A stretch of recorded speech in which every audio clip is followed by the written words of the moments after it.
Estamos de volta com o seu programa em Foco na Rede Premium TV. Mais uma vez, obrigado pela companhia e audiência de sempre. E nós seguimos juntos nesta sintonia todos os dias, levando ainda mais conhecimento para que seu dia seja cada vez melhor. Todos os dias nós procuramos trazer o melhor para você que sempre nos acompanha, não só o Em Foco, como também toda a programação da emissora feita com muito carinho para você. Hoje nós estamos em Foco com o Padre Nilson Mota, que há mais de 20 anos tem dedicado a sua vida para fazer a vida de outras pessoas melhor na missão cristã da Igreja Católica. Ele está aqui hoje contando um pouco para a gente de algumas curiosidades, falando sobre como é o seu dia a dia e também trazendo uma paz, uma fé muito grande pelo seu depoimento dentro de tudo aquilo que acontece. É isso, Padre?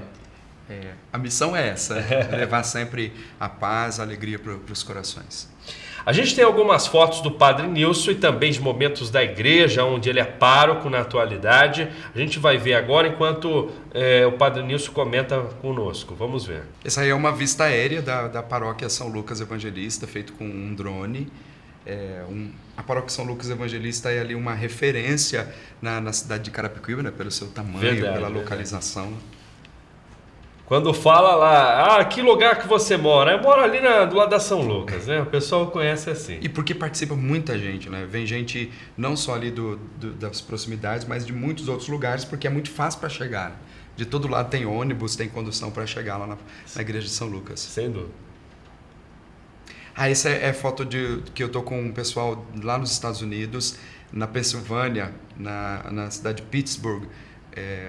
Aí é o lugar onde começou o movimento da Renovação Carismática Católica, que é um movimento da igreja com os grupos de oração. São brasileiros que residem lá em Boston e que estavam num final de semana de retiro e eu fui fazer as pregações desse retiro. Que bacana. Essas suas viagens, elas são agendadas? Como que funciona? Então, hoje, para conciliar o trabalho com a paróquia e a TV, eu reduzi um pouco mais o meu trabalho com as viagens, mas na medida do possível eu faço, as pessoas entram em contato comigo e eu acabo agendando os encontros. Fantástico.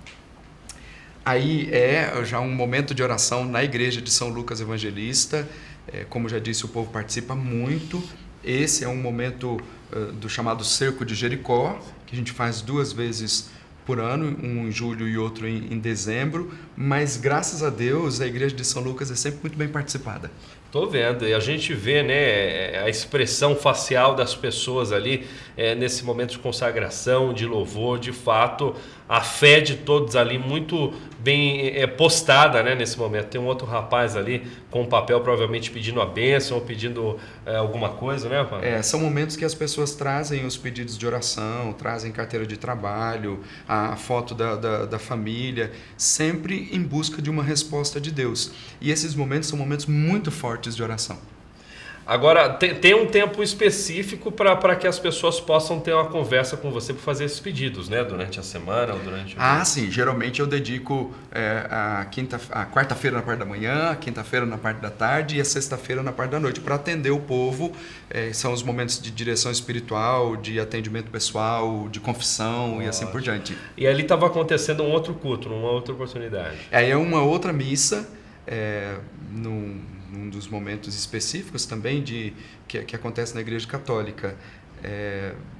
Como você vê, sempre o povo participa bem. É uma igreja grande e as pessoas participam bem aí da comunidade. Quanto tempo demora mais ou menos a missa, padre? Depende. Normalmente, a missa dominical ela dura em torno de 1h15. Mas quando tem esses momentos especiais, eles duram em torno de 2 horas. Muito bem. Esse é uma foto do meu programa. É você aí? Isso. Eu nem reconheci agora.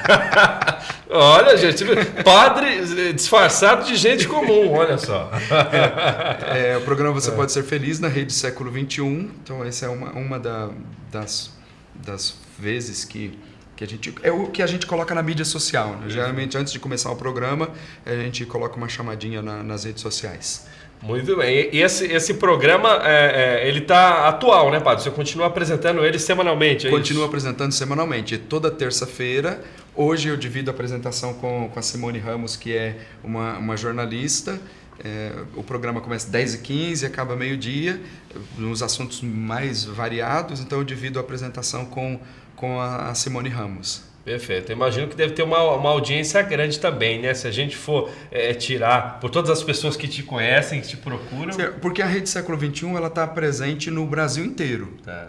Em alguns lugares só pela parabólica, outros por TV por assinatura e em muitos lugares em canal aberto.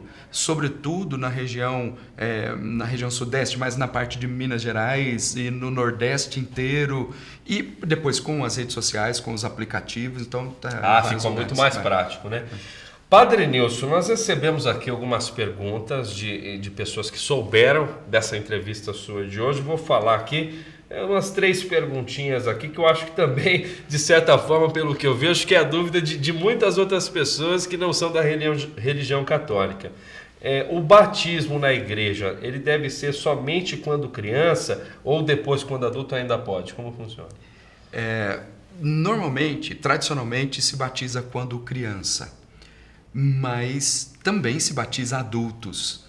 Os adultos têm um processo diferente do batismo das crianças, porque quando um pai e uma mãe vão à igreja para pedir o batismo para uma criança, junto com os padrinhos, eles são os responsáveis em transmitir a fé para aquela criança. Quando é um adulto, o adulto mesmo assume a fé. E existe muita gente, eu pelo menos a cada ano batizo uns 15 a 20 adultos lá na igreja de São Lucas. Mas como é que é o processo? Por exemplo, se a gente lê na Sagrada Escritura, no livro dos Atos dos Apóstolos, há um momento em que a evangelização acontece e um pai de família se converte. Quando esse pai de família se converte, todos os que são da casa são batizados também. E então essa tradição, ela é tradição bíblica, desde o princípio é assim. Batizar crianças, mas também batizar adultos. Então, se a pessoa se converte à fé cristã numa vida adulta e não é batizada, ela vai passar por um processo de preparação para ser batizada. Muito bem. Então, ainda como criança, nós temos uma outra dúvida aqui, na questão do que a gente ouviu falar, que é a crisma e o catequese. Se trata de uma escola do evangelho para crianças, são coisas diferentes ou uma coisa completa a outra? Como funciona? Bom, para a gente entender isso, precisa saber da estrutura sacramental da igreja. Então, são 7 sacramentos. Dentre eles, 3 são chamados de sacramento de iniciação cristã, que é o batismo, a Eucaristia e a crisma. A rigor, o batismo quando criança. Depois, ainda na infância, a criança se prepara para receber a Eucaristia, que é a comunhão, a hóstia consagrada que se dá na Santa Missa. E depois, quando ele atinge uma maturidade maior, ele se prepara para receber o sacramento da crisma. Como é que a gente divide isso? Existe a evangelização e a catequese. O que é a evangelização? Evangelização é aquela palavra de impacto que toca o coração da pessoa e que desperta a pessoa para a vida de fé. A catequese é o aprofundamento dessa fé. Então, quando uma criança vai à igreja, a mãe leva a criança à igreja para se preparar para receber a Eucaristia, ela está se preparando para receber um sacramento da Eucaristia. A gente chama de catequese todo o processo de aprofundamento da vida de fé. Então, ela vai dar os primeiros passos na vida de fé, conhecendo a doutrina, conhecendo a Bíblia, a partir da catequese. E aí, quando chega na crisma, também é chamada de catequese de crisma. Ela vai se aprofundar um pouco mais na vida de fé a partir dos ensinamentos da igreja. Que ótimo. Então, quer dizer, é uma continuidade, né? Sem dúvida, é uma linha de continuidade. Quer dizer, no batismo, quando criança, ela não tem um conhecimento porque nem tem capacidade para isso ainda. Quando ela começa o processo de catequese para a Eucaristia e depois na maturidade, lá pelos 14 anos, na crisma, ela vai ter uma possibilidade maior de compreender a fé. Fantástico, tá vendo, gente? O conhecimento é fundamental, né? E quando mais ainda os telespectadores participam, ajudam a gente a conduzir as perguntas, fica melhor ainda. Bom, padre, a gente tem mais uma pergunta aqui com relação ao casamento. Casamento na igreja. Existem requisitos? Uma pessoa que não é da religião católica pode se casar com outra que é dentro da igreja? Como fica? Bem, é uma pergunta que exigiria um pouco mais de tempo para responder, mas a rigor funciona assim. O casamento, naturalmente, ele se dá na Igreja Católica entre 2 batizados. Então essa é a primeira modalidade de casamento. O noivo é batizado, a noiva é batizada. Agora, se uma das partes for batizada, por causa dessa parte que é batizada, então pode ser feito o casamento na igreja. Desde que, aí tem as reticências, desde que a parte que não é católica assuma um compromisso. Por exemplo, o noivo é católico e a noiva não é católica. Então ela vai fazer um juramento e assumir um compromisso de que os filhos que nascerão desse relacionamento serão batizados na Igreja Católica e vão viver na fé católica. Porque é um dos compromissos que assume, inclusive, no dia da cerimônia. Estais dispostos a receber com amor os filhos que Deus vos confiar, educando-os na lei de Cristo e da Igreja. Quer dizer, se ela se submete a casar na Igreja Católica, ela se submete também às regras que são estabelecidas. Muito bem. Padre, agora é o seguinte, a gente está chegando no final do nosso programa e eu queria perguntar para você, para a gente fechar, uma coisa muito especial, muito particular assim, e que de fato potencialmente vai ajudar de repente quem está acompanhando o nosso programa. Na sua visão, na sua experiência de vida, qual que é a melhor forma da gente entrar em conexão com Deus? Existe uma fórmula específica, que é a oração. Seja uma pequena oração, uma grande oração, mas a oração, que é o diálogo com Deus, é o meio que você tem para se comunicar com Deus, é a forma eficaz para você entrar em comunhão com Deus.